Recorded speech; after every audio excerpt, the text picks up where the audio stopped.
अध्यक्ष महोदय, आपने मुझे बोलने का इजाज़त दिया, मैं आपकी आभारी हूँ। भारतीय राष्ट्रीय कांग्रेस की तरफ मैं नारी शक्ति बंधन अधिनियम 2023 के समर्थन में खड़ी हुई हूँ।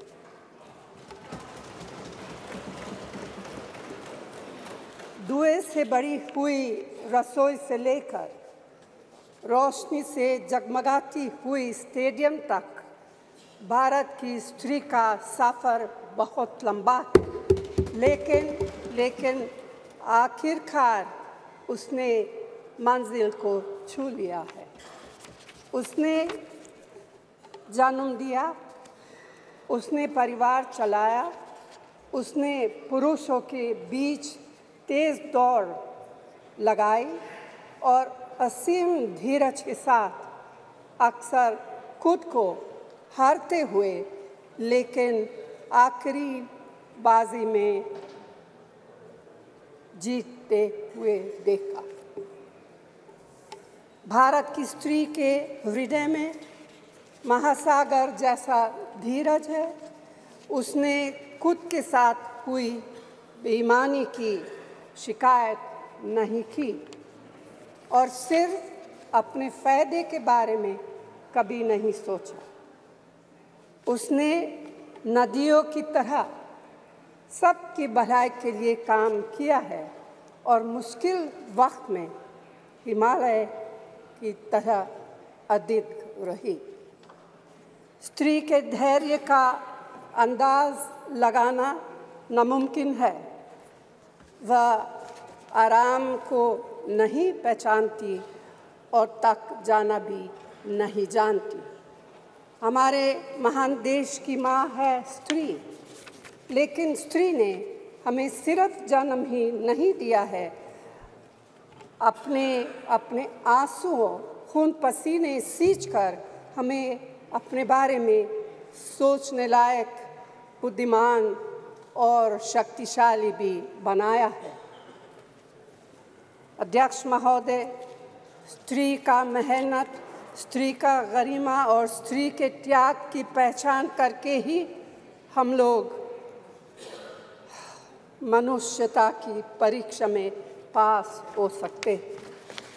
आज़ादी की लड़ाई और नए भारत के निर्माण के हर मोर्चे पर स्त्री पुरुष के साथ कंधे से कंधा मिलाकर लड़ी है।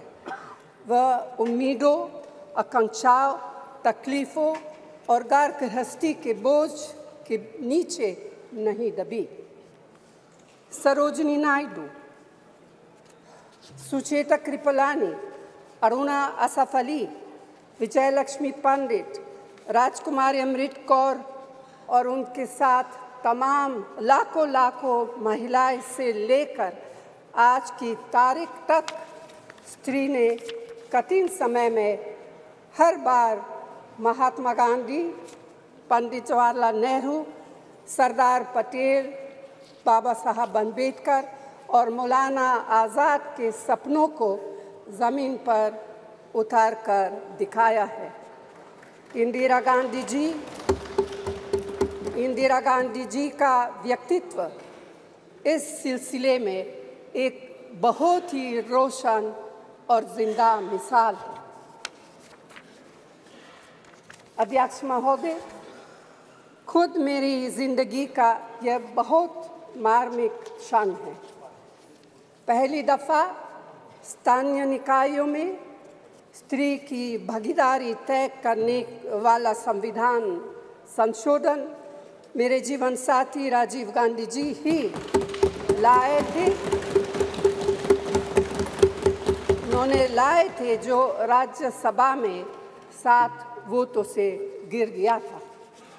बाद में प्रधानमंत्री पीवी नरसिम्हा राव जी के नेतृत्व में कांग्रेस सरकार ने ही उसे पारित कराया। आज उसी का नतीजा है कि देश भर के स्थानीय निकायों के जरिए हमारे पास 15 लाख चुनी हुई महिला नेता है। राजीव गांधी जी का सपना अभी तक आधा ही पूरा हुआ है। इस बिल के पारित होने के साथ ही वह पूरा होगा। अध्यक्ष महोदय, कांग्रेस पार्टी इस बिल का समर्थन करती है। हमें इस बिल के पास होने से खुशी है, मगर इसके साथ साथ एक चिंता भी है। मैं एक सवाल पूछना चाहती हूँ। पिछले 13 वर्षों से भारतीय स्त्रियां अपनी राजनीतिक जिम्मेदारी का इंतज़ार कर रही हैं और अब उन्हें कुछ वर्ष और इंतज़ार करने के लिए कहा जा रहा है। कितने वर्ष? 2 वर्ष, 4 वर्ष, 6 वर्ष, 8 वर्ष? क्या भारत की स्त्रियों के साथ बर्ताव उचित है? भारतीय राष्ट्रीय कांग्रेस की मांग है कि यह बिल फौरन अमल में लाया जाए, लेकिन इसके साथ ही कास्ट सेंसस कराकर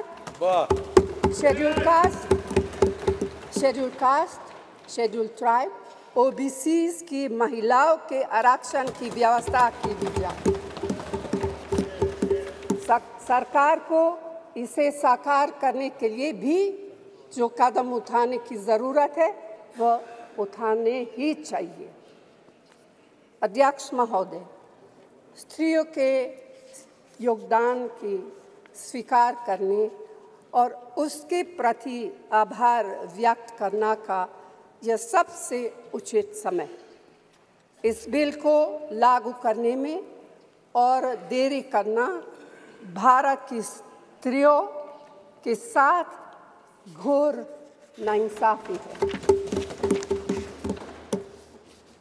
भारतीय राष्ट्रीय कांग्रेस की तरफ से मैं आपके द्वारा सरकार से मांग करती हूँ कि नारी शक्ति बंधन अधिनियम 2023 को उसके रास्ते की सारी रुकावटों को दूर करते हुए जल्दी से जल्दी लागू किया जाए। ऐसा करना न सिर्फ ज़रूरी है बल्कि संभव भी है। धन्यवाद।